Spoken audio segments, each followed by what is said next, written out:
¿te fías de mí? Dice, pues no te conozco mucho, así que no sé si fiarme o no de ti.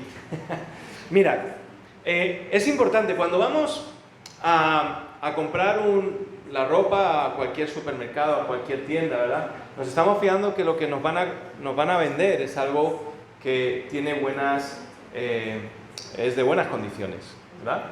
Es decir, evidentemente si sabes que vas a ir a comprar al chino, es algo que te va a durar una semana, a lo mucho 2. El pobre chino, ¿verdad? Pero es así, la ropa del chino ahora la hacen de mejor calidad.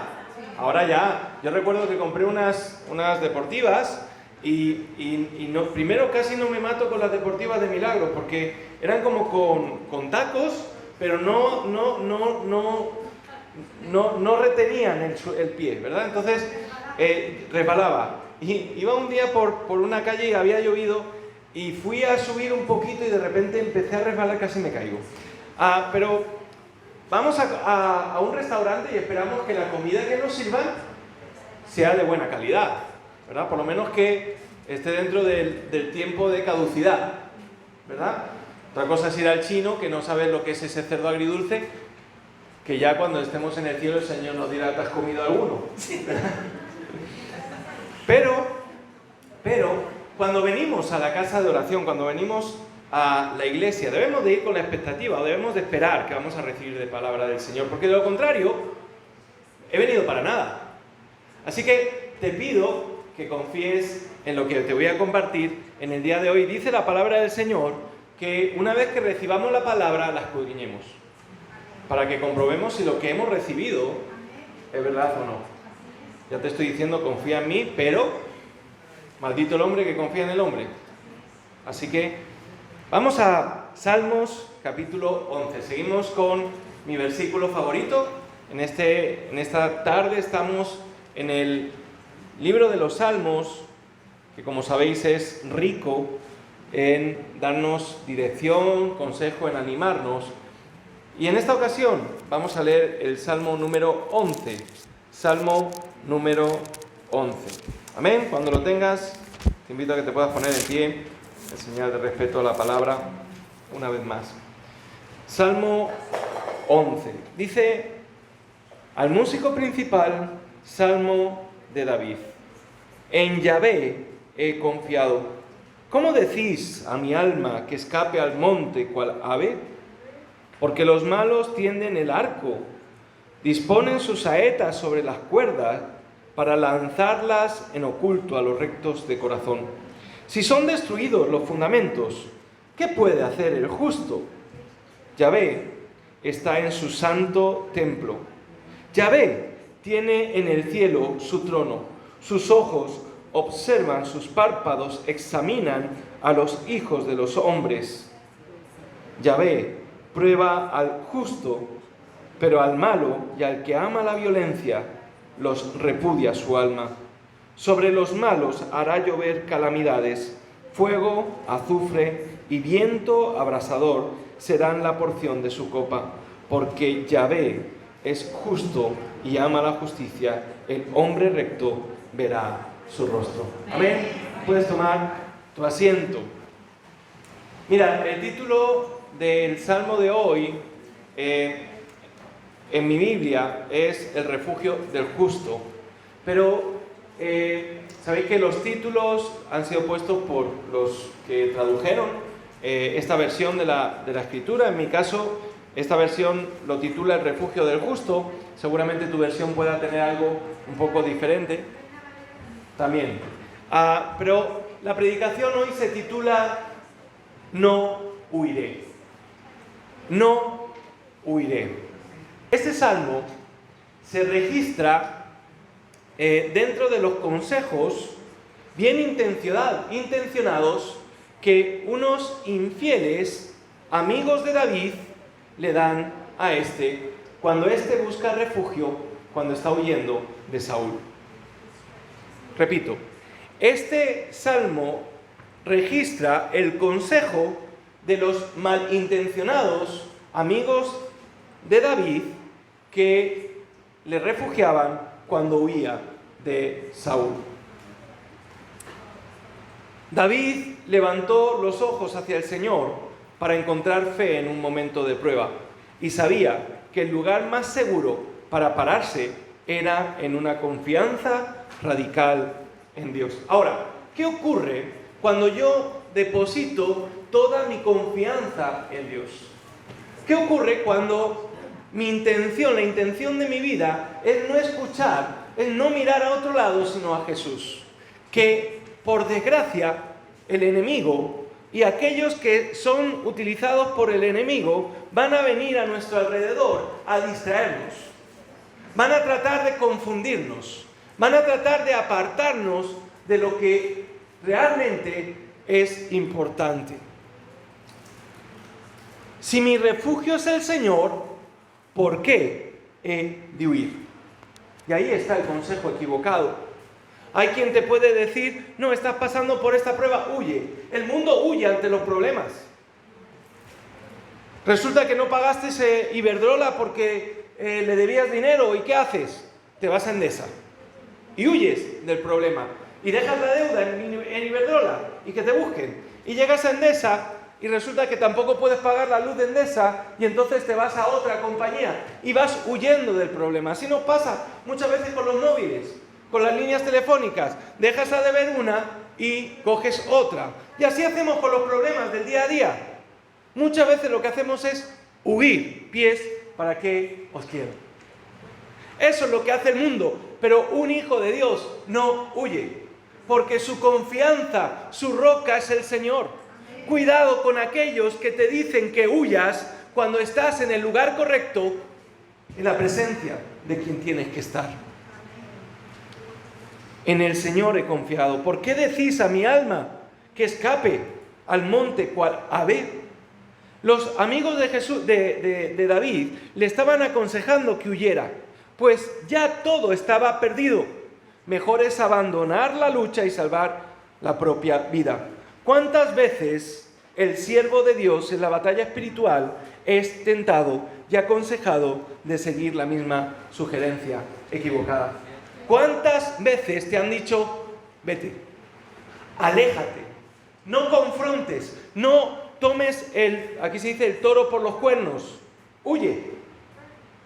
¿Dónde está la confianza? ¿Dónde está mi ancla? ¿Puedo temer mal alguno? ¿Acaso puedo dudar de la seguridad de mi salvación en Dios? Dios me ha dado cobijo y ese es el mejor lugar en el que puedo estar cuando las cosas a mi alrededor se ponen difíciles. ¿Cuántos no dejan de buscar y de perseverar en el Señor? Y les dice, deja de buscar a ese Dios. El Salmo lo dice, ¿verdad? ¿Dónde está tu Dios? Le dicen aquello, ¿verdad? ¿Dónde está aquel en el cual tú crees? Mira cómo te va, mira la calamidad, mira los males que te han sobrevenido. ¿Dónde está ese Dios en el cual tú crees? Cuidado con ese mal consejo, porque Dios me ha dado cobijo y ese es el mejor lugar en el que puedo estar cuando las cosas a mi alrededor se ponen difíciles. Hay muchos que tienden a dejar al Señor cuando las cosas le van mal.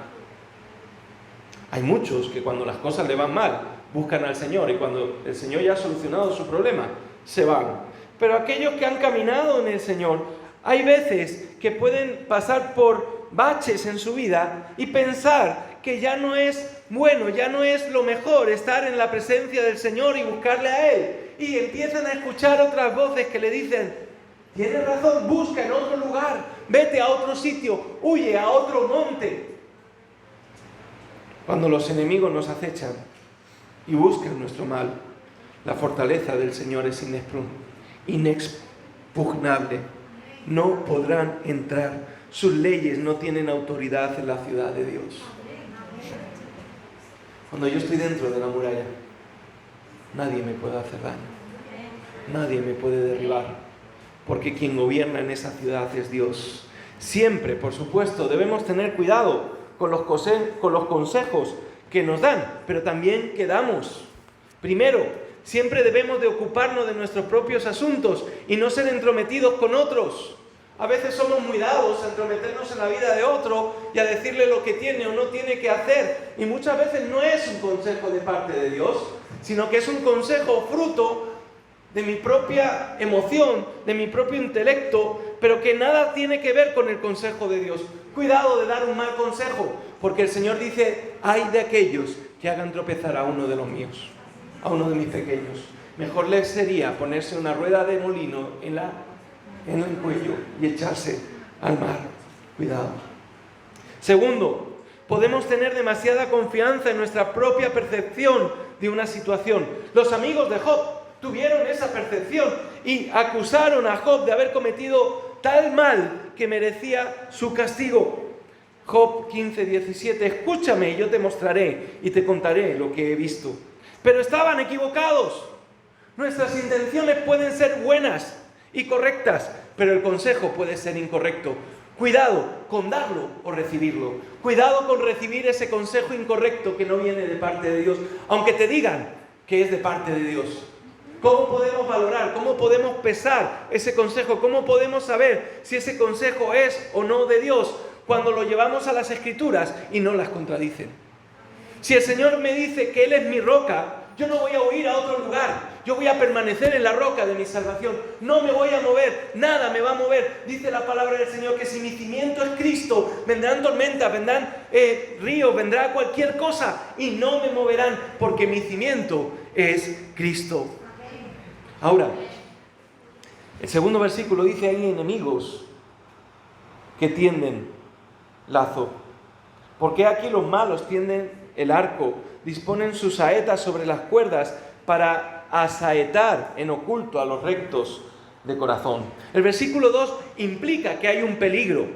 Estos amigos de David puede que no estuviesen del todo equivocados en cuanto a la situación que David estaba viviendo, pues los enemigos tienen armas listas para disparar contra los rectos de corazón. ¿Cuándo quedas desprotegido? ¿Cuándo quedas a merced del enemigo? Cuando escuchas que no hay problema en salir, cuando escuchas que hay otro lugar mejor en el que te puedes cobijar. El diablo está tirando sus dardos para hacernos daño. Es posible que los amigos de David estuviesen usando un elemento de manipulación. Atento a esto. Es posible que hayan razonado así. Mira, por su propio bien tenemos que sacar a David de aquí. Es justificado que exageremos un poco las cosas para que él haga lo correcto. Pero no es justificado. La manipulación nunca es correcta, incluso si es por una buena causa.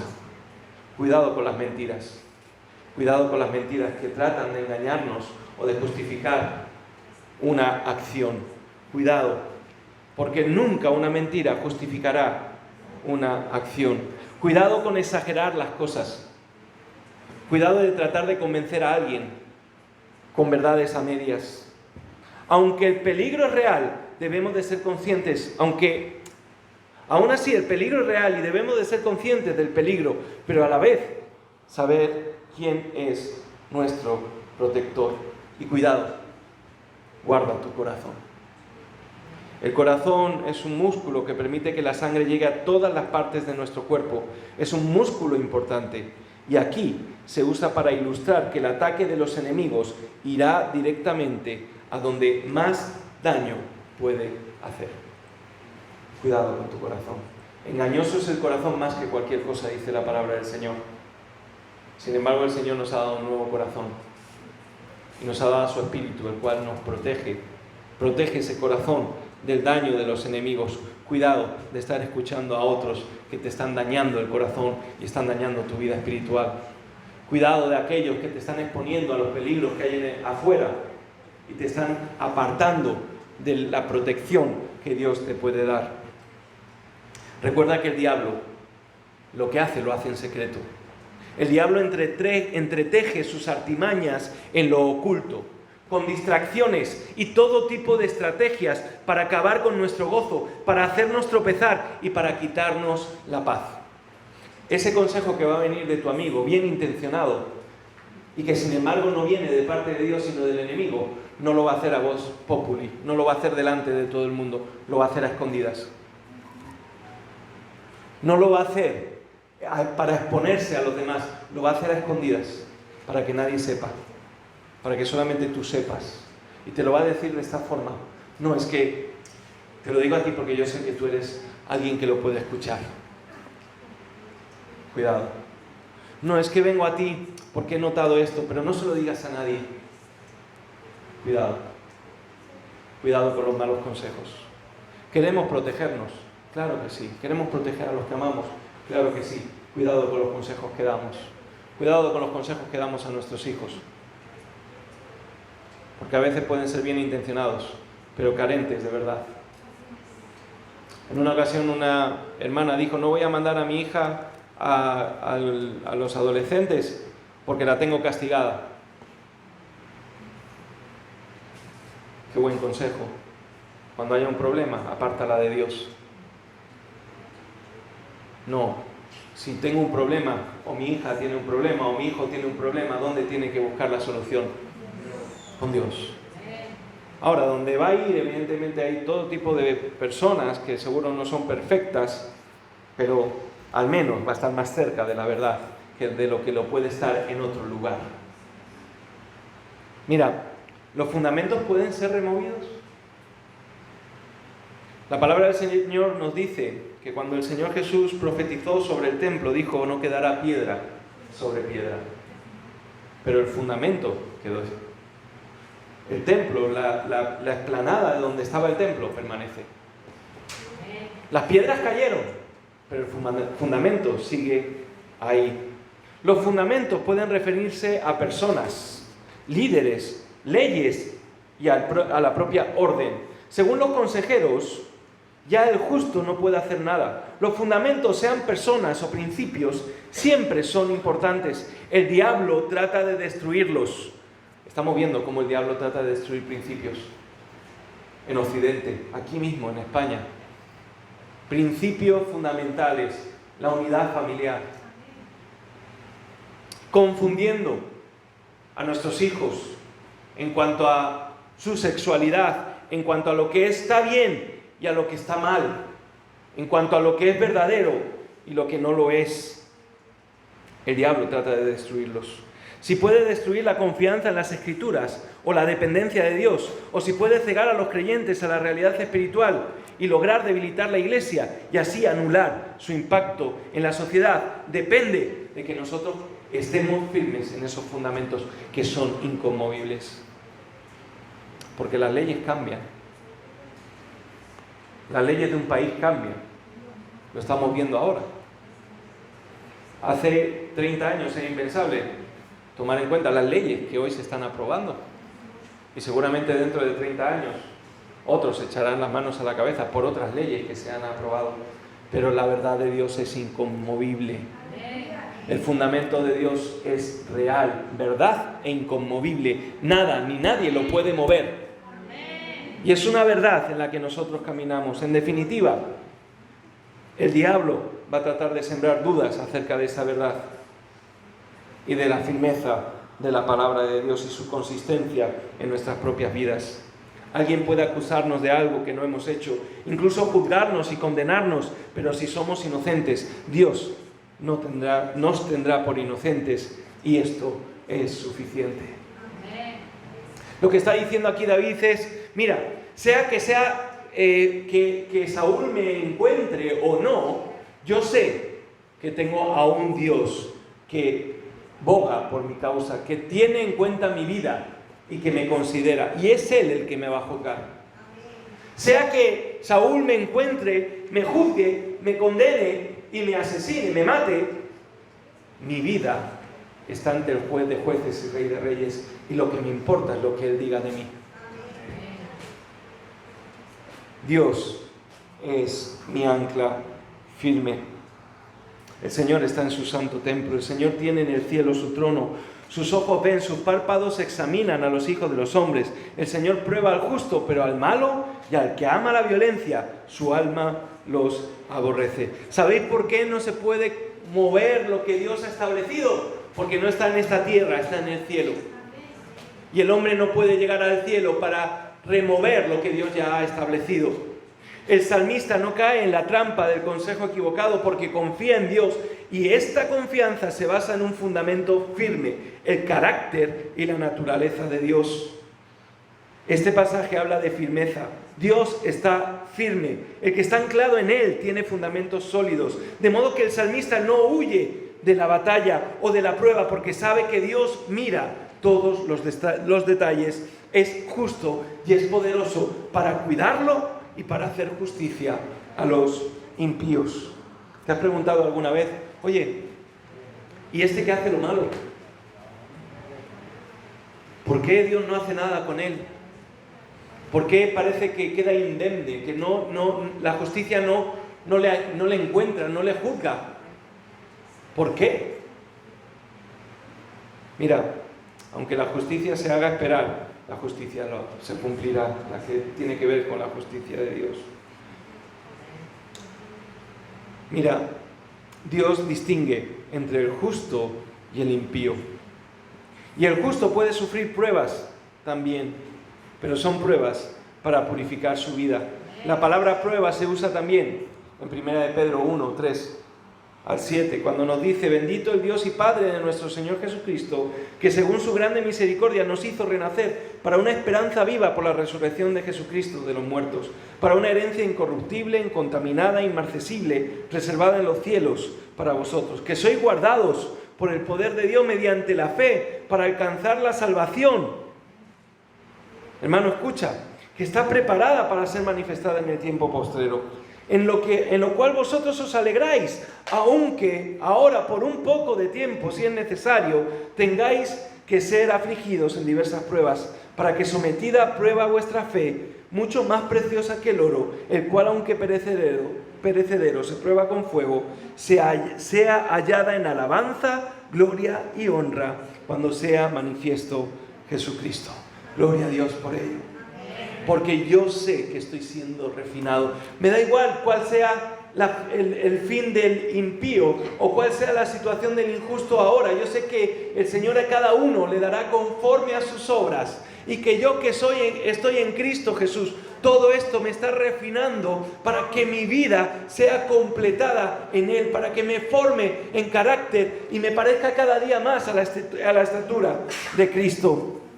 A David se le preguntó: ¿qué pueden hacer los justos? Y David respondió: ¿qué no pueden hacer los justos cuando el Señor Dios todavía está en su trono? Los problemas eran realmente graves, pero ¿qué harán, dice Spurgeon, todas estas cosas para un hombre cuya confianza está solamente en Dios? Lo que va a caer sobre el impío es el castigo de Dios porque su alma lo aborrece. Su alma, la naturaleza de su ser, la naturaleza de Dios es aborrecer el mal. No te preocupes porque Dios le va a dar un castigo a ese que está haciendo lo malo, incluso a ese que te está persiguiendo y te está azotando. Dios no es un observador despegado de ti. A veces puedes pensar que es que Dios no te está tomando en cuenta. Puedes pensar que Dios está mirando hacia otro lado. No, Dios te está observando. A Él le importa. Ve al malo y lo aborrece. Y David dice: no necesito huir para protegerme, porque Dios en el cielo me está mirando y ve cuán pecaminosa es la conducta de mis enemigos.